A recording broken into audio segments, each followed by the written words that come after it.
Yo, what up gang, it's Poncho here. I just wanted to make a short video addressing something that I've never publicly addressed, or I kind of did, but not really. Why I stopped doing interviews, why I stopped the entire Cookups and Convos series in general, which is what most people from Westchester 914 area knew me for. There's a lot that goes into it, so I'll just break it down one piece at a time. So the reason that show started was because it was quarantine time. The first episode was in May of 2020, I think. May or June, I think it was May.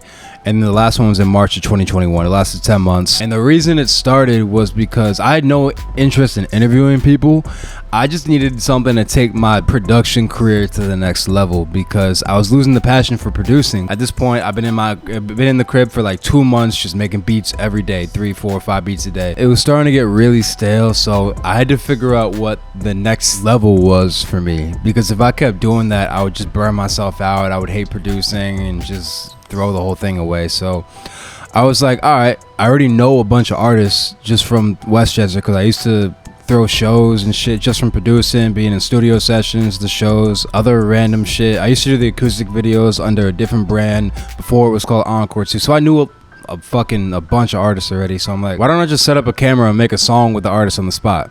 That'll keep things interesting. So that's where the whole show idea came from. On the third episode with it was Star Killer Timmy X, shout out my boy. Right before it started, I was like, yo, it'd be cool if like the camera's right here, I just do like an interview or some shit. I think it'd be fun. So I was like, yeah, fuck it, let's just do that. And people started really liking the interviews, like a lot. I was surprised. I remember after I posted the first one, I had like 5-6 people hit me up that day, and I was like, okay. Then every time after that, every interview I post, it'd be like 3 or 4 people hit me up just for the interview. So I'm like, all right, the interview shit is important. People like this. As time went on, I started having a shift in my mind. I started focusing really heavy on the video side of things because I had to learn that art from. I'm not gonna say I mastered producing, but I was good at. I'm not gonna lie, I was a good producer. I didn't really give that too much more attention outside of just making the beats on the show because I had that skill down. I was like, all right, let me learn this whole video side and have the show looking good. One thing just in general I've learned about music is like, if your shit doesn't look good, people are gonna think it doesn't sound good. So that's just the fact of it. So like, visuals are really important. That's something I've learned in the last year. Fucking shit. I started spending a lot of time learning video shit, investing mad money in camera gear. I started shifting my focus away from music. Away from specifically producing. As time went on, I think it was episode around 35 or so, I started feeling like, yo, it's making beats is kind of just a job. Like, I don't really enjoy it. I didn't want to be a producer. Like, the idea of being a successful producer didn't excite me anymore. And there's a couple of reasons behind that. If you're a producer, there's 2 like main routes you could take as a producer. There's a lot of like subsections of all those routes, but like there's really 2 main ones. One, industry, which is like pulling up the sessions, getting on albums, shit like that, like doing the whole like industry route type shit. And the other one is internet, fucking leasing beats online, building a brand around your production, anything related to building yourself on the internet. And neither of those really excited me. Like, I was never really, yes I am in the music industry, the music world, but like I don't have a desire to really like be in the industry. Like, I don't really care much for like industry events, industry shit, pulling up the sessions and things. On the internet side, like I was doing the leasing beats thing for a while and it just wasn't, it never felt satisfying. So I was like, all right, both of these aren't exciting for me. I feel it becoming more draining as time goes on, because I know like at the end of the day, even if I was a successful producer, I wouldn't be happy with the day-to-day what I'm doing. So I phased out of the production. I cut that part out the show. Steelion was the last Cook-Up episode that I did. It was episode 46, and I was like, people were still fucking with the interviews, so I'm like, all right, I'm onto something. I don't want to stop this. Let me keep going and build this thing as much as it can be. And it was like 2 or 3 episodes in when I just realized like, yo, like the only reason this interview series existed was because of the production shit.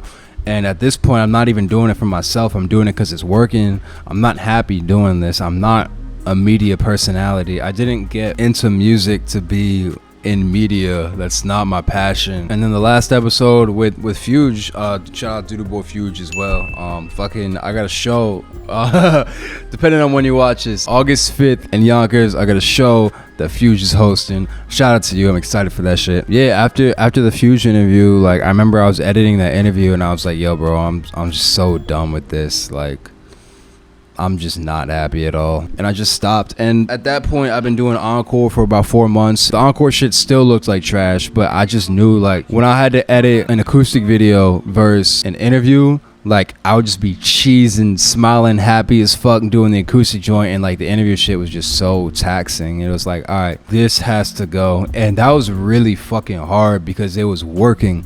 And people were hitting me up that I had no business talking to. Everyone from Westchester knew me just for that, and I'm like, damn, I'm really gonna throw this shit away for something that has no proof of concept. It didn't look good yet. I didn't know if it was gonna work. I was just hella passionate about it, and that shit was hard. And like for the first month, like almost every day I was like, yo bro, I should just do interviews again. To this day, sometimes I think like, yo, if I kept interviewing, like, I know my shit would have been lit by now. But I know I did the right thing. And at the end of the day, I'm gonna be happier. I'm gonna be more proud of what I'm building. Overall, just more content with my career. So that in a nutshell is why I stopped doing interviews. Now on, this channel is going to be dedicated to these business related videos, me just talking about my brand, teaching later on down the road. I will have guests on at some point in time, like just the homies and shit that like have cool perspectives that would add on to what I'm already doing. The interview thing, at least for now, maybe it'll change in the future, but it's not for me. So that's what it is. I hope you enjoyed the video. If you knew me for interviewing and you wanted to interview, because there's like a 70-person wait list, like when I stopped doing it. Yeah, it's just not it. It's not for me. So that's what it is. I hope you enjoyed the video. If you'd like to tune into the Encore page where all of my efforts are now going building this acoustic series, there'll be a link to that in the description below. Please subscribe here on Poncho TV if you want to see more videos like this. And yeah, that's what it is. Like, comment, share with the homies.